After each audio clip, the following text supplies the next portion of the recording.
Guys आज की video में हम बात करने वाले हैं जुत्सु काइसेन के एक डार्क टाइमलाइन के बारे में। एक ऐसी दुनिया जहां पे गोजो यूजी को प्रोटेक्ट नहीं करता और ऑर्डर को चूज करता है होप के ऊपर।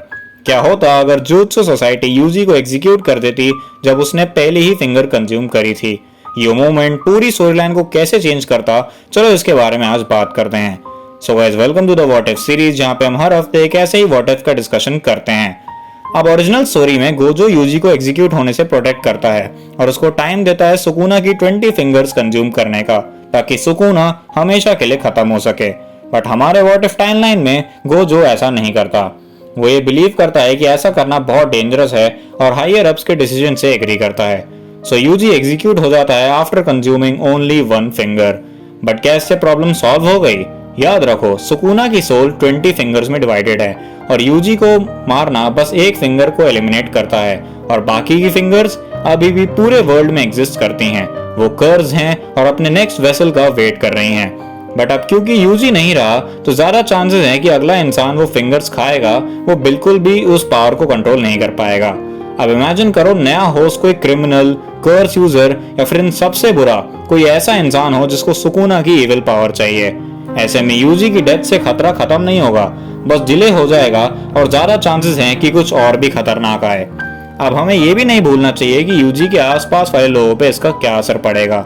मेग्यूमी वो पूरी तरीके से टूट चुका होगा क्योंकि वही था जिसने यूजी को जुत्सु वर्ल्ड से इंट्रोड्यूस करवाया था। उसका जो फेथ था कि लोगों की हेल्प करो चाहे तुम्हें कितने भी कर्सेस से लड़ना पड़े, यूजी की डेथ के बाद शायद वो अपने फेथ पे डाउट करने लगता। नोबारा अब इस टाइमलाइन में वो यूजी को ज्यादा जानती नहीं थी, बट हाँ स्टिल एक यंग लड़के को मरते हुए देखना अपने ही एलाइज से शायद उसके बिलीव्स पे क्वेश्चन उठाता। एंड हम सब जानते हैं कि उसका यही मोटिवेशन था कि उन चीजों के लिए लड़ो जो मैटर करती हैं। तो एक काइंड हार्टेड लड़कों को अपने ही एलाइज से मरते हुए देखना शायद उसका बिलीफ खत्म ही कर देता। गोजो सतोरो अब बेशक उसने यूजी के एग्जीक्यूशन के लिए अलाउ करा था, बट वो भी सेम इंसान ना रहता। उसका बिलीफ था नेक्स्ट जनरेशन को प्यार से आगे के लिए तैयार करना। वो शायद यूजी के जाने के बाद फेड हो जाता।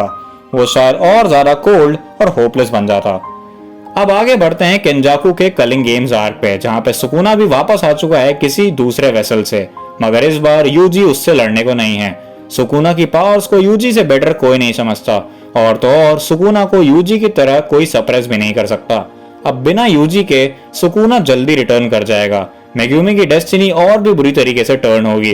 गोजो का डिप्रेशन शायद और भी ज्यादा बढ़ जाए और सबसे इंपॉर्टेंट, दुनिया के पास सुकुना के अगेंस्ट कोई शील्ड नहीं है।